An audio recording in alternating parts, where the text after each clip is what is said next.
Olá, eu sou Marcos Serafim, aluno do doutorado do Programa de Pós-Graduação em Ensino de Ciência e Matemática da UBRA, em Canoas, no Rio Grande do Sul, orientando a professora Letícia Lopes, e o meu trabalho chama-se Jogos de Tabuleiro, Pandemia e Ensino Remoto, uma experiência de ensino.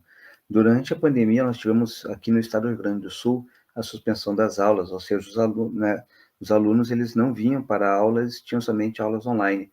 Isso acabou refletindo na frequência do aluno à sala de aula e também na sua própria aprendizagem, surgindo então o problema de como fazer o aluno vir para a sala de aula e como engajá-lo um pouco mais, né, torná-lo mais ativo na sua aprendizagem. Nesse contexto, a gamificação surge como uma solução para tentar trazer o aluno para a sala de aula, sendo este o objetivo desse trabalho, verificar a eficácia da gamificação como uma estratégia para fazer o aluno ser mais engajado na sua aprendizagem e também como um motivador para trazer o aluno para a sala de aula.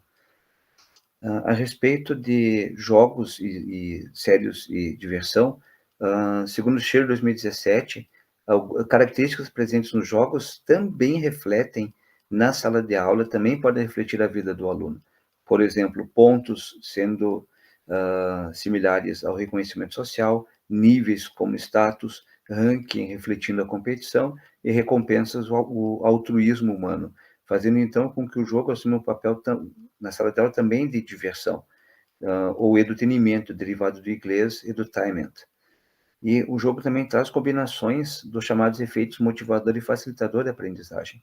O efeito motivador com relação à diversão intrínseca ao jogo e o facilitador com relação às tomadas de decisões que vão refletir na aprendizagem do aluno. Mas o que seria a gamificação?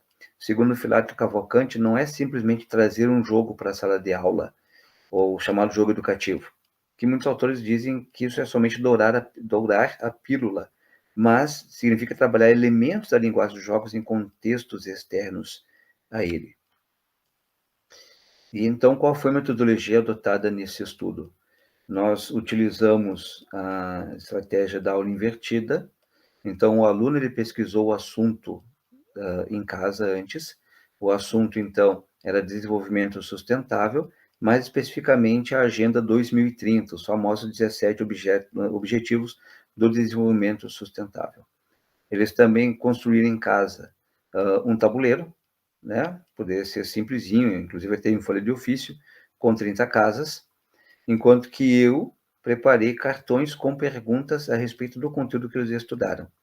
No dia da aula, cada um na sua casa estava presente com o tabuleiro, um peão e um dado. Eles previamente já estavam divididos em grupos. Então, um grupo, por vez, jogava o dado e eu sorteava um cartão com pergunta.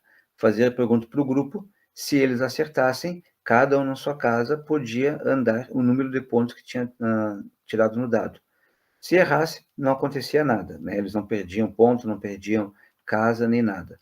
Mas se a pergunta ela tivesse alternativas ou fosse pergunta aberta, passava para o outro grupo, para o próximo grupo. O próximo grupo, se acertasse, tinha como bônus uma casa. Ele podia andar uma casa extra, né, sem ser o seu turno. Então, foi dessa maneira que ela foi aplicada na aula online. Houve um engajamento com relação à aprendizagem. Os alunos eles se mostraram realmente engajados na sua aprendizagem, eles demonstraram que estudaram previamente, se engajando, né, na modalidade de aula invertida, que foi uma adaptação ao uso do tempo. Originalmente, a disciplina de ciências, que é onde foi aplicado esse jogo, né, foi com uma turma de 9º ano, nós tínhamos 2 horas relógio de aula por semana, e durante a pandemia passamos a ter somente 50 minutos. Então não tinha tempo para eles estudarem e prepararem o material durante a aula, eles tiveram que estudar e se preparar previamente. Com relação à frequência, infelizmente não representou um ganho.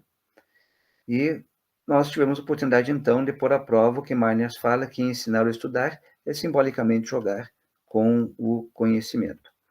Foi um desafio trazer o aluno para a sala de aula, né, houve muitos desafios durante o tempo de pandemia.